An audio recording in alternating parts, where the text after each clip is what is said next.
Onthou jy nog jou eerste liefde? Julle kon nie wag om tyd saam te spandeer nie, het vir ure aan een gesels. Op die manier het julle mekaar beter leer ken. Jy het gou agtergekom waarvan hy hou of nie hou nie. Jy het geleer wat vir haar belangrik is en hoe haar kop werk. En jy het begin verstaan hoekom hy dinge doen soos hy dit doen. Jy sien, 'n verhouding word gebou op tyd saam spandeer en op kommunikasie. As 'n mens nie tyd saam met iemand spandeer en met hom praat nie, gaan jy hom nie beter leer ken nie. Dieselfde is waar van jou verhouding met God.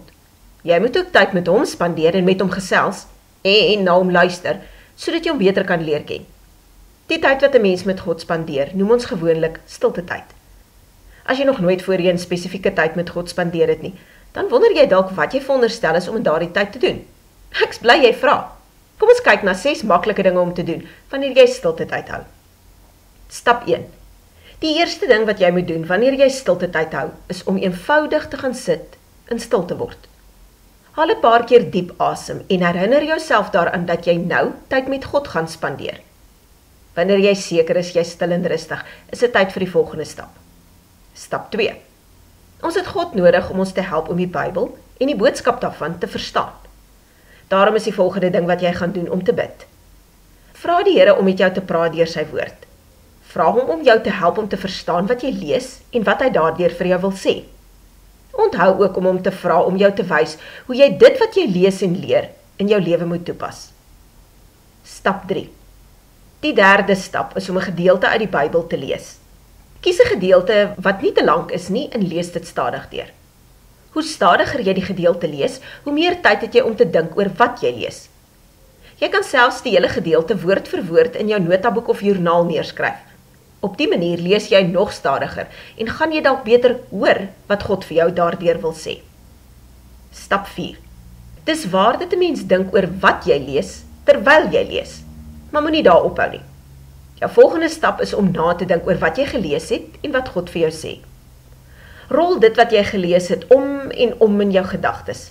Bekyk dit van verskillende kante. As daar iets is wat vir jou uitstaan, fokus daarop. Vra jouself hoekom dit uitstaan. Hoe hou dit verband met iets wat in jou lewe aangaan? Wat wil God daarmee vir jou sê? Stap 5.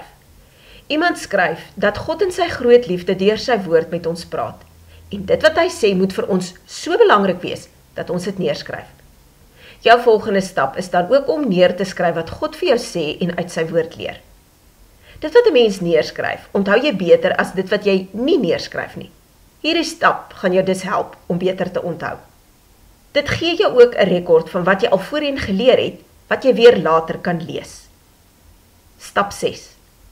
Ek het aan die begin gesê, 'n verhouding word gebou op tyd saam spandeer en op kommunikasie. God het nou met jou deur sy woord gepraat. Nou is dit jou beurt om weer met hom te praat. Sê vir hom dankie vir wat hy jou geleer het. Gesels met hom daaroor. Vertel hom hoe jy dit verstaan en wat jy daaroor dink. En as jy iets nie verstaan nie, vra hom uit daaroor. Praat ook met hom oor ander dinge wat vir jou belangrik is. Vra hom ook om jou te help om dit wat hy jou geleer het, in jou lewe toe te pas. Daar is meer as een manier waarop 'n mens stilte tyd kan hou. Hierdie is 'n eenvoudige plan wat jou gaan help as jy nog nooit voorheen regtig tyd met God gespandeer het nie. Ek stel voor jy gebruik die plan waaroor ons nou gesels het vir 'n rukkie lank. Jy kan later ander dinge, soos om na geestelike musiek of 'n preek te luister, byvoeg. Maar begin vereers met hierdie stappe. Kom in die gewoonte om tyd met God te spandeer deur na hom te luister en met hom te gesels. Op die manier gaan jy hom beter leer ken en gaan jy, saam met hom, aan julle verhouding werk. As hierdie boodskap vandag vir jou iets beteken het, deel dit dan met iemand anders. Gee dit ook 'n thumbs up hieronder en teken in op ons kanaal vir meer boodskappe. Baie seën vir jou en mag jy elke dag nader aan God kom omdat jy moeite doen om tyd met hom te spandeer.